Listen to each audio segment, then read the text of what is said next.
Good morning students. Today class, आज की class में हम ट्रिग्नोमेट्री ऑलमोस्ट कंप्लीट करा दी थी, लेकिन आज हम एप्लीकेशन ऑफ ट्रिग्नोमेट्री पढ़ाएंगे। ये आपके 10th क्लास में न्यू चैप्टर है, चैप्टर 9 एनसीईआरटी बुक में, और है तो रिलेटेड टू ट्रिग्नोमेट्री, लेकिन ट्रिग्नोमेट्री का एप्लीकेशन, ट्रिग्नोमेट्री को कहाँ कहाँ यूज किया जाता है, उसका क्या यूज है ट्रिग्नोमेट्री, तो मैं आपको बता देता हूँ। ट्रिग्नोमेट्री का जो मेन एप्लीकेशन है, सपोज कि हमें किसी बिल्डिंग की हाइट निकालनी है तो वहां पर ट्रिग्नोमेट्री का यूज होगा। या अगर कोई भी व्यक्ति बिल्डिंग पर खड़ा है और नीचे ये देखना चाहता है कि ये ऑब्जेक्ट है कितनी डिस्टेंस पर है, कहां से, बिल्डिंग के फीट से, ये सारे ऑब्जेक्ट इस तरह के, या कोई एरोप्लेन है या बैलून है हवा में उड़ रहा है और उसका कोई एक फिक्स एंगल दे रखा है, उसके साथ देखने वाले ऑब्जर्वर के साथ ये पता लगा सकता है कि कितनी हाइट पर, इस बैलून की हाइट क्या है, इस तरह से स्पीड क्या है, इस तरह से हमें इसे हम दूसरी लैंग्वेज बोलते हैं हाइट एंड डिस्टेंस। यानी किसी की हाइट निकालनी हो या डिस्टेंस निकालनी हो तो इन केसेस में ट्रिग्नोमेट्री का एप्लीकेशन होता है।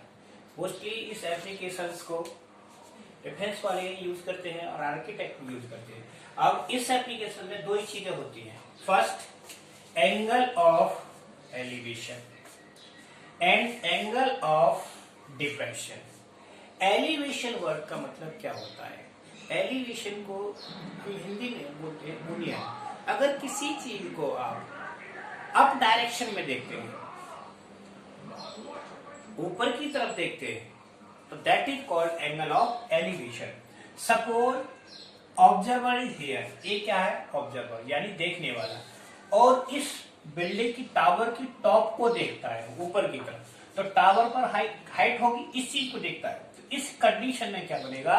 Angle of elevation. अब दूसरा होता है एंगल ऑफ डिप्रेशन। इस कंडीशन में क्या है? चेंज हो गया। क्या? देखने वाला जो था ऑब्जर्वर कहां पहुंच गया? हाइट पर, और वो आ गया नीचे, जिस चीज को देख रहा है। जैसे कि किसी हाइट से रोड पर रखे हुए खड़ी हुई किसी कार को देखा जाए, जैसे टावर है, टावर पर कोई व्यक्ति खड़ा है और नीचे रोड पर कहीं कार है उसके नीचे, और उस कार को देखता है नीचे की तरफ, तो इस तरह से झुककर देखेगा। झुकने का मतलब क्या होता है? डिप्रेशन, यानी एंगल ऑफ डिप्रेशन, हिंदी में बोलते हैं उसको अवनमन। अब जैसे अब किसी से कहा जाए कि आप नीचे की तरफ देखो, नीचे की तरफ देखो कि मतलब झुककर देखो कि, तो वहां बनेगा एंगल ऑफ डिप्रेशन। अब डिप्रेशन एंगल जो बनता है आंख के साथ, आईज के साथ, इस कंडीशन में बनता है। ये एक रेज होगी और एक बीच, ये वाला एंगल ऑफ डिप्रेशन नहीं होगा। जब ये रेज किसके पैरेलल होगी? इसके पैरेलल होगी। ठीक, अब इसके पैरेलल होगी तो इन दोनों का रिलेशन क्या होगी? ये ट्रांसवर्सल होगी। This angle is equal to this angle, parallel वाली कंडीशन अल्टरनेटिव एंगल, तो ये एंगल डिप्रेशन इसके बराबर होगा। इस कंडीशन से हम इसकी हाइट निकाल सकते हैं। तो किसी भी बिल्डिंग की हाइट निकालना हो, डिस्टेंस निकालना हो, उन केसेस में ये दो ही कंडीशन चलती है, एंगल ऑफ एलिवेशन और एंगल ऑफ डिप्रेशन। और मोस्टली इसमें यूज tan थीटा होगा। क्या होगा? tan थीटा, क्योंकि यहाँ पर क्या है? हाइट, हाइट किसको रिप्रेजेंट करेगी? परपेंडिकुलर, और डिस्टेंस किसको रिप्रेजेंट करेगी? बेस। परपेंडिकुलर अपॉन बेस क्या हो गया? tan थीटा, और थीटा क्या? एक पर्टिकुलर एंगल हो गया, इसका एक पर्टिकुलर एंगल के साथ करेगा। तो इस कंडीशन में हम ये प्रूव करते हैं एंगल ऑफ डिप्रेशन और एंगल ऑफ एलिवेशन की कंडीशन। ओके, ये एंगल क्या हुआ? हमारा थीटा एंगल हुआ। ठीक, तो अब इसमें हाइट और इनका रिलेशन निकालने के लिए हमारा रेशियो लगेगा tan theta. tan theta, tan theta क्या होता है बोलो? Perpendicular upon height. ठीक, अब हमारा परपेंडिकुलर क्या हो गया? BC, perpendicular upon base, sorry, perpendicular upon base, तो परपेंडिकुलर क्या हो गया? BC अपॉन बेस क्या हो गया? AB। इन दोनों का रिलेशन किससे निकलेगा? tan थीटा से। किससे निकलेगा? tan थीटा, और ये थीटा पर्टिकुलर एंगल दिया होगा। ठीक है, ऐसे ही इस कंडीशन में अब आप कहोगे यहां से कैसे निकालोगे? ये थीटा, तो जब ये थीटा, तो ये एंगल भी थीटा हो गया, और ये हमारा परपेंडिकुलर हो गया, और ये बेस हो गया, सेम सिचुएशन हो जाएगी, एंगल चेंज हो जाएगा। अब मैं आपको एक एग्जांपल लेके बताता हूं कि कैसे इस एप्लीकेशन को यूज करते हैं। ठीक, जैसे क्वेश्चन है, question is that a tower is 100√3 metre high. High का मतलब हाइट, ये टावर है, ठीक, A B, this is tower, जिसकी हाइट क्या है 100√3 metre, 100√3 metre high. Find the angle of elevation of its top from a point, यानी एक पॉइंट है कितनी दूरी पर, at the distance of 100 metre, कितने मीटर पर, 100 मीटर। अब इसमें क्या पूछा है, एंगल ऑफ एलिवेशन, ये पूछा है थीटा। ठीक, हमारे पास ये होगी, हाइट होगी और डिस्टेंस ऑफ द बेस होगी, एंगल पूछा है।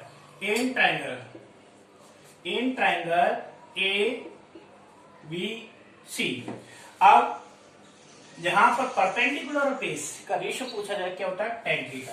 तो tan theta is equal to A B upon A C. अब ए बी की वैल्यू क्या है, 100√3 अपॉन 100, कैंसिल 100, तो कितना आया, √3। √3 किसकी वैल्यू है, tan थीटा की।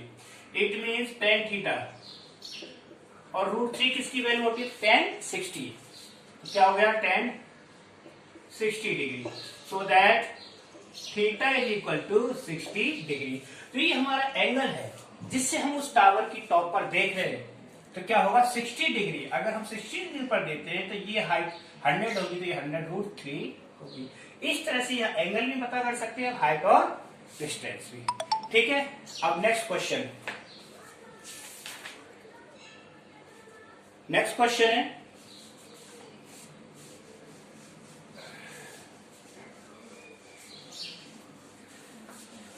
नेक्स्ट क्वेश्चन है, angle of elevation of the top of the tower from a point on the ground which is 30 metre away from the feet of the tower is 30।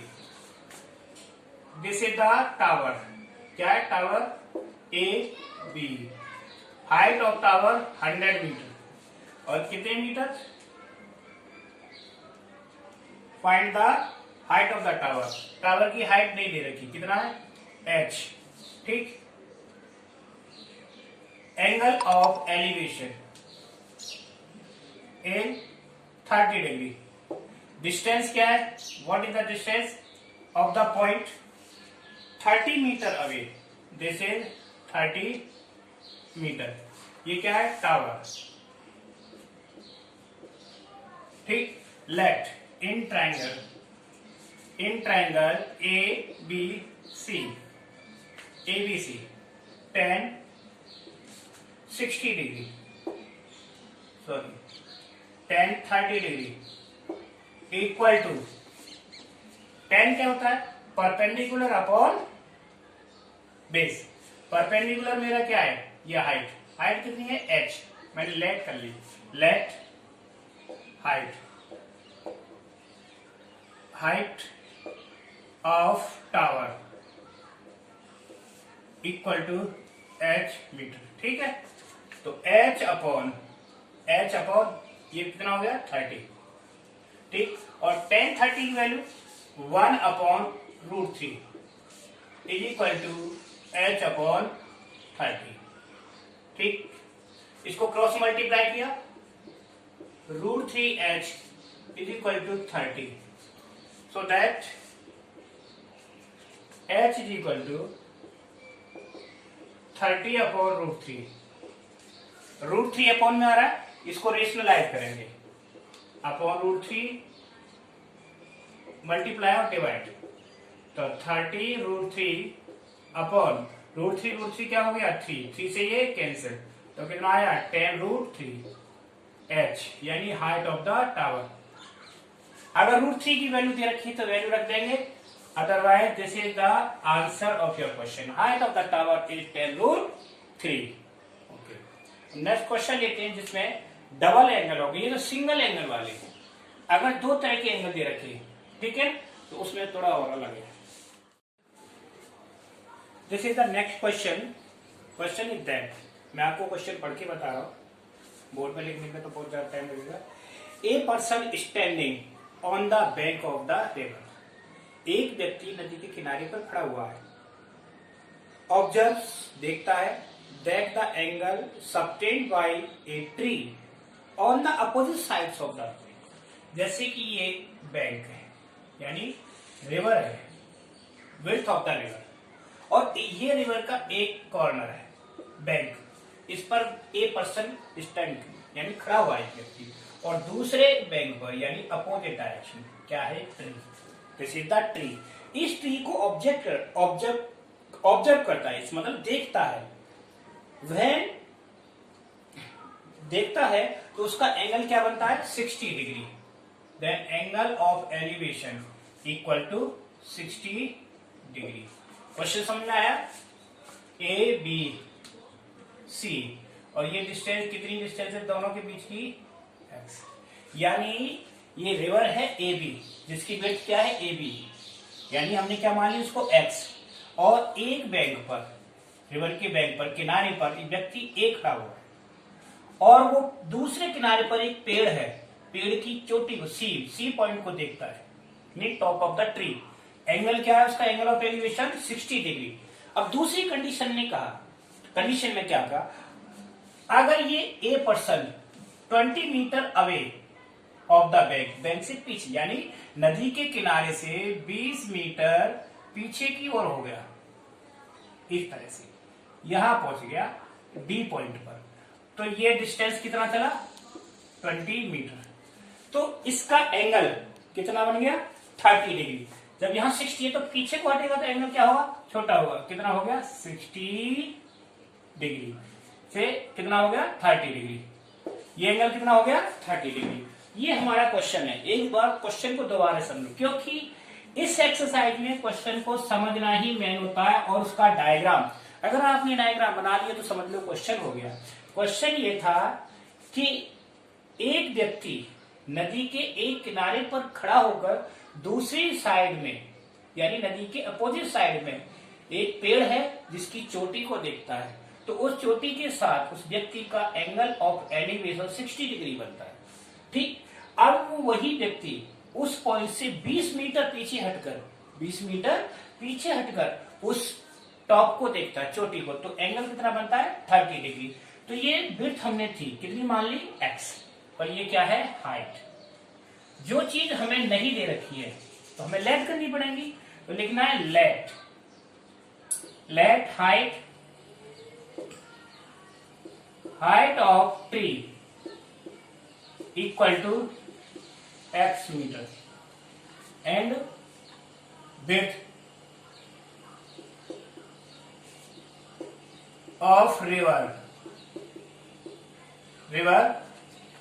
Is equal to, ये h था, sorry, h is equal to x metre.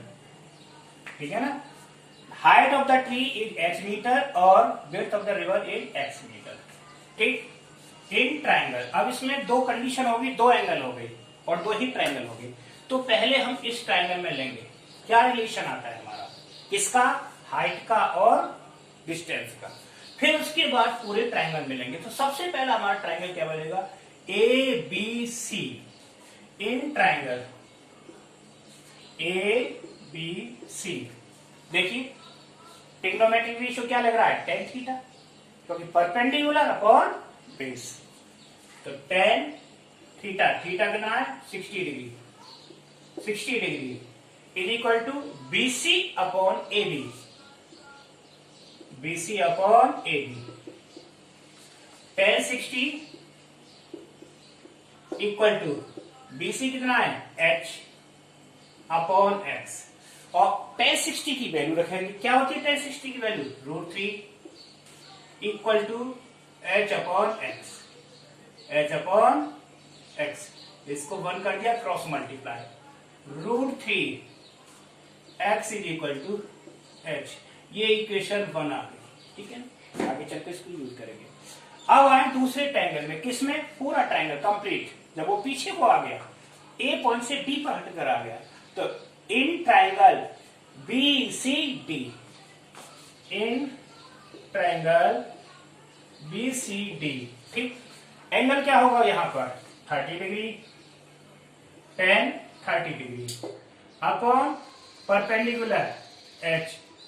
अब base कितना हो जाएगा 20 plus x, क्या हुआ 20 plus x, value of tan 30 1/√3, 1/√3 equal to h upon 20 plus x, cross multiply किया, 20 plus x is equal to √3h, equation second. First equation ये आई और second यहां से आई।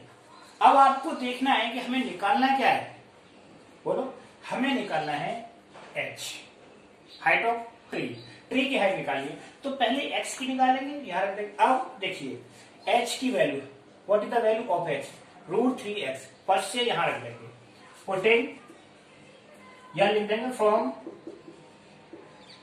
First and second, 20 plus x is equal to √3 into √3x, तो 20 plus x is equal to 3x, 20 is equal to 2x, yes, तो x is equal to कितना आ गया 10 आ गया, 10 मीटर, x की वैल्यू कितनी आ गई 10 मीटर। अब h की यहां से लिख देंगे फ्रॉम फर्स्ट,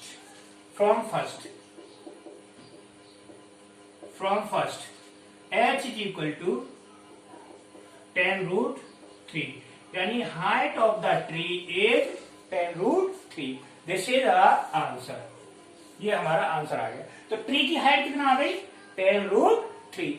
इस तरह से हम ये क्वेश्चन को करते हैं, ये डबल एंगल वाले क्वेश्चन थे, इसीलिए मोस्टली यही होता है सिंगल एंगल या डबल एंगल, और जो एग्जाम में जो होते हैं मोस्टली डबल एंगल वाले ही क्वेश्चन आते हैं, ठीक है। अब नेक्स्ट क्वेश्चन देखते हैं। ऐसे question is that the angle of elevation of a point h height, h meter is complementary to each other। Question ये है कि दोनों एंगल एक दूसरे के कॉम्प्लीमेंट्री हैं। Then prove that height of tower is equal to √AB, AB के बराबर प्रूफ करना है, ठीक। और कितनी डिस्टेंस पर है, पहला पॉइंट एट डिस्टेंस A और दूसरा point at distance B। Suppose this is angle theta, ये थीटा एंगल है, तो कॉम्प्लीमेंट्री का मतलब है दोनों का सम 90 डिग्री, तो ये एंगल कितना हो जाएगा 90 minus theta, this is the two angle of elevation. अब इस कंडीशन में पूछना है, निकालना है, प्रूव करना है कि इस पॉइंट की हाइट यानी टावर की टॉप की हाइट कितना होगा √AB के बराबर। तो वही सेम प्रोसीजर है, in triangle ABC tan 90 minus theta is equal to AB upon BC, AB यानी परपेंडिकुलर अपॉन बेस। तो tan 90 माइनस थीटा भी आपने पढ़ा होगा क्या होता है cot थीटा, इसको चेंज कर देंगे equal to cot theta, cot theta is equal to AB कितना है हमारा h और BC कितना है B, ये इक्वेशन कितनी आई फर्स्ट, ठीक है। अब वो कितनी डिस्टेंस पर पहुंच गया, ए डिस्टेंस पर, पीछे पहुंचेगा, तो एंगल क्या बना उसका थीटा। तो in triangle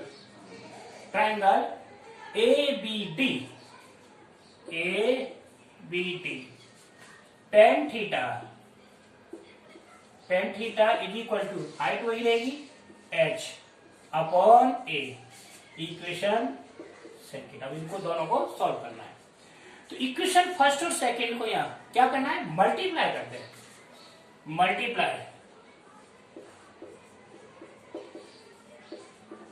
equation first and second दोनों को क्या किया मैंने, मल्टीप्लाई किया। cot theta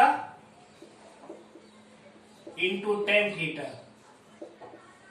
equal to, cot theta की वैल्यू क्या है, h upon B into h upon A. आपको पता है tan theta into cot theta क्या होता है, 1 इक्वल टू 1 और h into h square upon A B, so that h square is equal to A B and h is equal to under root A B. यही हमें prove करना था कि नहीं, हो गया क्वेश्चन। इस तरह से क्वेश्चन आते हैं। अगर ये एक तरह से आप अगर यहाँ कोई डिस्टेंस भी दी है तो आप सीधा डायरेक्ट निकाल दोगे। सपोज करो इसी क्वेश्चन में इसको दे दिया उसने 9 और इसको दे दिया 4, तो बताओ डायरेक्ट वैल्यू कितनी आएगी, अंडर रूट 9 इंटू 4 36, 36 का सोल्यूशन 6, तो ये हाइट कितनी आ जाएगी 6 मीटर। ये सीधा डायरेक्ट आंसर निकालने के लिए देखते हैं। ठीक है, इस तरह से क्वेश्चन आपको करने हैं।